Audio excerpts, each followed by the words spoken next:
It's a great honor and a privilege to introduce Itzhak Barak, a judge. We are here in Germany. We're in Fellbach, and now we're in Frankfurt.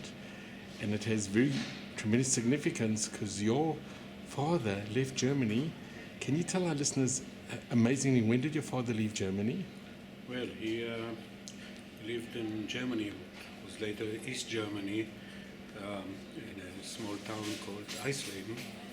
And he actually lived all the time, almost until the war, when a friend of his, a schoolmate who studied with him in high school and became a Nazi officer, told him, get away. So he ran from Germany to Belgium, went on a ship, a Mahapilim ship, named Dora, and the ship made all its way, took probably a couple of weeks around Europe, Mediterranean, arrived near the shore of Herzliya on August 15th, 1939. Is that when he left Germany? No, that's when he arrived. And what date did he leave Germany? Oh, I'm not quite sure. Probably 2 months ago, earlier or something like that. But it's 2 months before the war broke out. Zlatanovic wird umgehend zu einer Information gebeten. Tiku Zlatanovic, bitte. He first had to make all his way to Belgium, which by train or whatever, I don't know. So it was probably two months on his way. He arrived, as I said, August 15, 1939, which was exactly 2 weeks before the war broke. And if his schoolmate, his friend who became a Nazi, wouldn't have warned him to leave, maybe he was then caught and sent like some of his family to Theresienstadt and didn't come out from there. So was most of your father's family, they were killed in the Not shop? most. His next of kin did escape because they also got the information and they escaped their own way.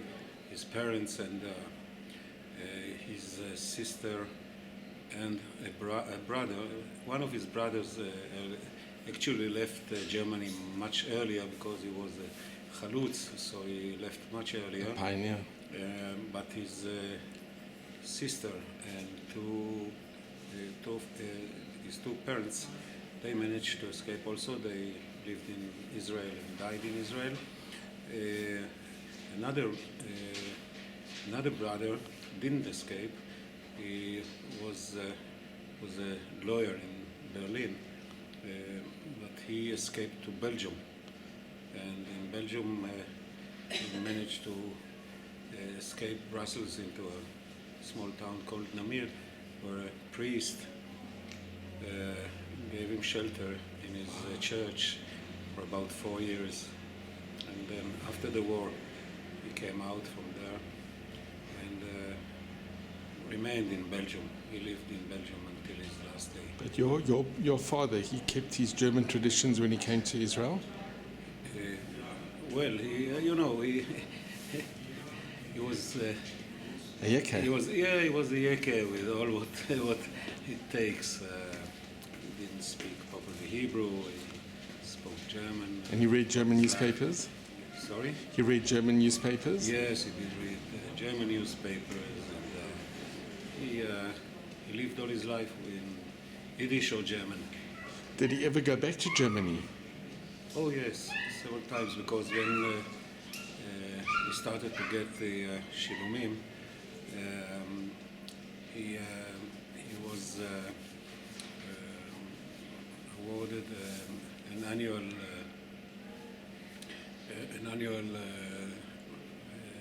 resort in Germany. So he and my mother, he went, I think in the 60s and 70s, almost every year to Germany for a month. Did he go It's back fully to- paid by the Germans. And he went back to his hometown? No, because it was East Germany. And Oh, he couldn't go back. He could because he had a German passport, but wasn't interested. Did he ever look up his friend, the one who became the Nazi who... No. Does he know He whatever didn't. happened to his friend? Not very much, because we, in the recent years, we were, me and my son, we were in contact with people in Iceland, in this town. My father was already passed away, but we are still in contact with the people there. There is a Achtung bitte, Sicherheitshinweis. Lassen Sie Ihr Gepäck nicht unbeaufsichtigt. there is a Security announcement. Do not leave your baggage unattended. There is a small group in the town which tries to make some kind of remembrance meetings, and trying to restore the synagogue that was somehow damaged during the Kristallnacht. So they are following anywhere they can find Jews and related all over the world who were originally from the And town. a connection with the town. We showed them the picture of that officer. I don't think that they managed to identify him. They obviously are from a newer generation. But no, without success. So it's quite remarkable that this Nazi schoolmate, well, this friend who became a Nazi, in a way, he saved He saved his your life, father's yes. life. Yes. And you're here to tell the story. Yeah. It's amazing. Yitzhak, thank you so much.